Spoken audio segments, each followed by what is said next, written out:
মধ্যে cream apply হয়, but এই ন্যানোপ্লাস্টিয়াতে ছেড়ে ছেড়ে।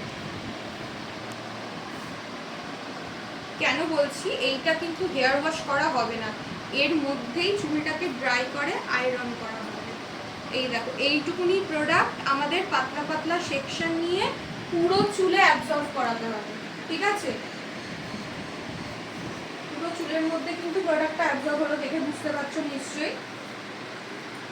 বেশি বেশি দেবো না, তো অল্পর মধ্যে, এমন না যে কিপটেমি করা হচ্ছে, নিয়মটাই এইটা। পুরো চুলে যাবে না, কারণ হেয়ার ওয়াশ হবে না, এর মধ্যে দিয়েই চুলটাকে ব্লো ড্রাই করে প্রপার ড্রাই করার পর তোমার স্ট্রেটনার দেওয়া হবে। হ্যাঁ, ওটা বলছি, মানে ডিপেন্ড করছে যে হেয়ারের উপর, ঠিক আছে, কিরকম হেয়ার তার উপর। হয়ে গেল, চলো এইভাবে তোমরা প্রত্যেকে করবে। বলছি, হ্যাঁ বলছি আমি, দাঁড়াও, লেখানো তো হয়নি, এটাকে করো কারণ টাইম লাগবে তো। কে করবে এটি?